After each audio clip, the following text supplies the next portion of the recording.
Hello, everybody. This is the first of two videos about the medieval morality play, Everyman. Nobody knows for sure, but it is likely that theater, in one form or another, is one of the oldest art forms in human civilization. In the sacred rites of many ancient peoples, theatrical displays and pageants played a crucial role in building community, in reaching out to the divine, and in engaging the mysteries of life, death, and the cosmos. In many cultures, the earliest form of theater may have been rituals of human sacrifice, where audiences would participate in the formalized sacralization, slaughter, and sometimes ingestion of a sacrificial animal or human, the original dinner and a show. Such rituals help to bring a community together around a shared experience, while also dramatizing a collective ideology about the relationship between individual human beings and the universe at large. Some of the first works that we would recognize as theater in the modern sense, the Greek tragedies, can be understood as symbolic displays of human sacrifice, with the tragic hero being brought onto the stage to be revealed, displayed, and finally killed. In the period of British literature, two theatrical texts that we are studying, Everyman and Hamlet, can be productively thought about as extensions of this ancient human preoccupation with participating as witnesses in the symbolic death of a figure who serves as a representation of human beings in the abstract. Everyman is the most famous example in English of what are known as morality plays. These are polemical theatrical presentations intended to educate illiterate peasants in the divine mysteries of the Christian Church.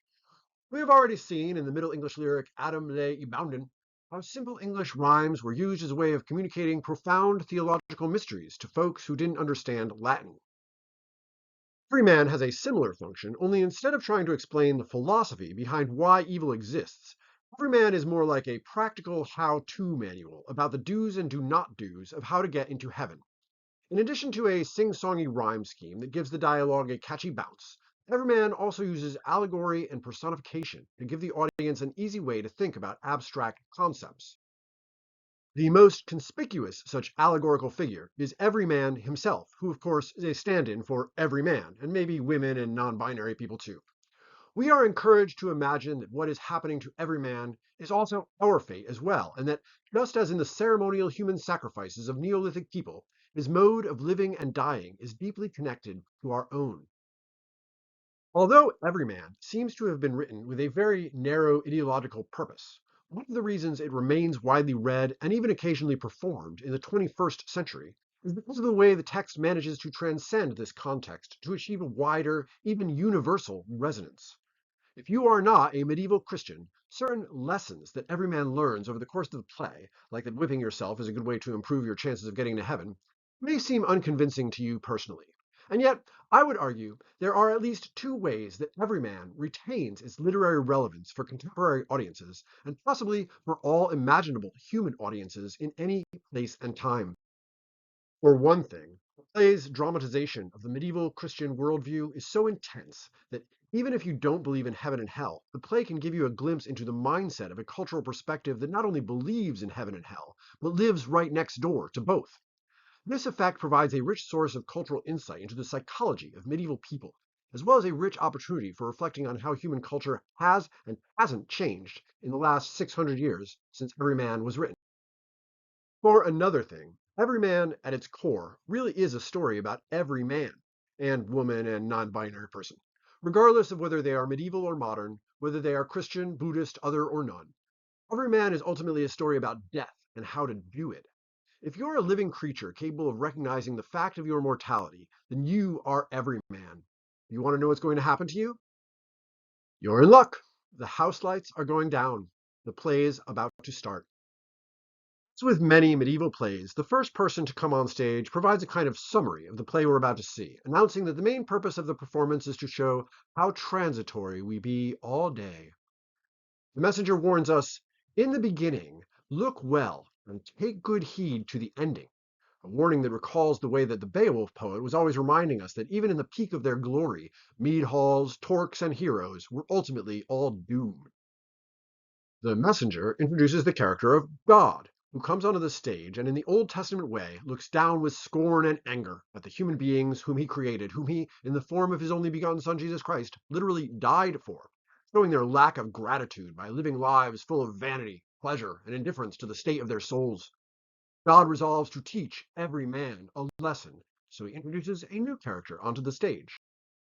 Here comes Death, personified as probably some kind of Grim Reaper type figure, who is sent to summon every man to make his reckoning before God, which is, of course, the medieval Christian way of saying that you have only a short while to live, and as soon as it's over, your good deeds will be weighed against your sins, and if you have more sins than good deeds, hint, you do, you're going to hell to be tortured by devils for all eternity. And Death is in luck, because every man just happens to be walking by right now. He's going somewhere, maybe to work, maybe to a party, maybe just out for a walk in the nice weather. You don't need to be a medieval Christian to start to feel a little anxious on every man's behalf. Death tells every man that he has been sent to him. Every man is like, sent to me? Why me? I'm nobody. I don't exist. This is the first gambit that every man uses to try to pretend that he can hide from death. Death is like, come on, it's time to go. And of course, every man is like, can I have a little more time? Of course, death is always something that's supposed to happen in the future, not right now. Not right now, of all times. I'm in the middle of making this video. I can't die now. Oh, death, says every man, saying what every human being who has ever lived inevitably says to death when they see him. Thou comest when I had thee least in mind.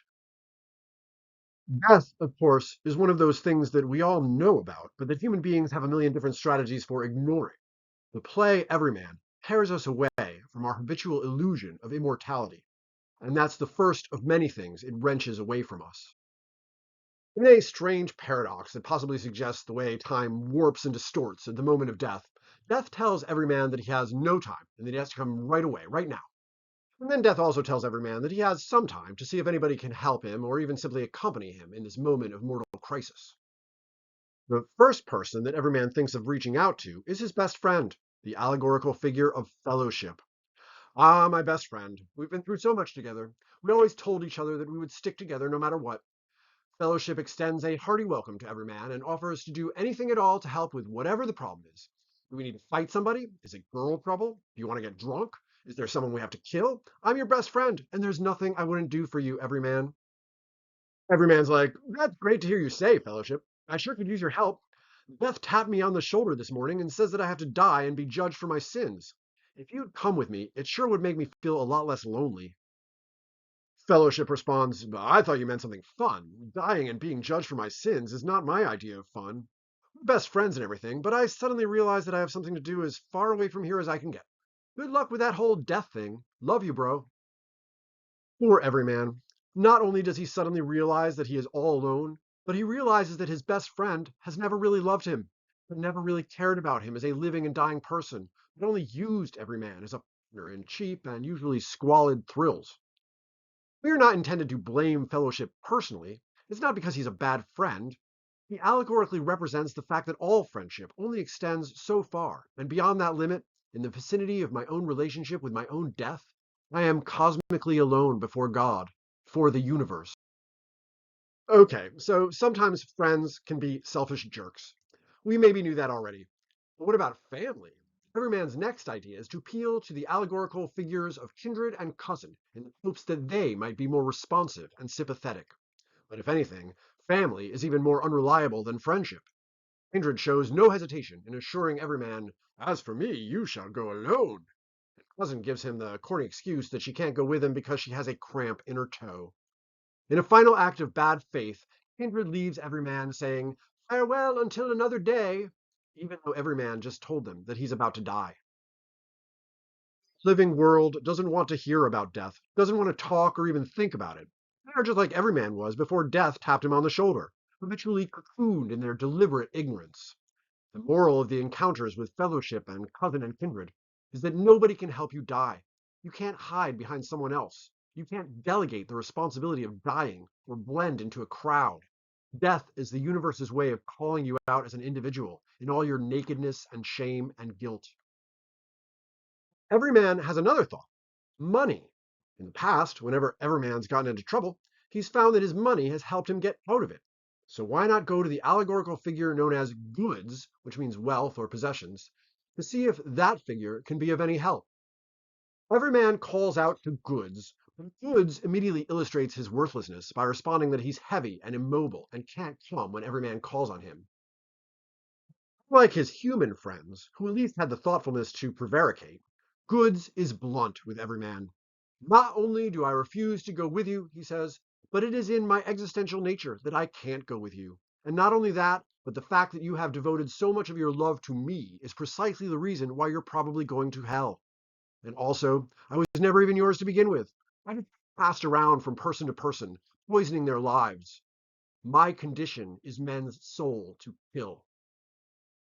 Throughout this first half of Everyman, death rips away all of the friends and consolations that Everyman thought he had, all of the buffers that he had used to insulate himself from the fact of his own mortality. Friends, family, money, all the sensual pleasures of life and human love are revealed to be hollow and useless when you are called to answer for your life. As rooted as this play is in the worldview of its medieval cultural origins, its depiction of the existential situation of every man challenges us to evaluate our own life in the face of our own death.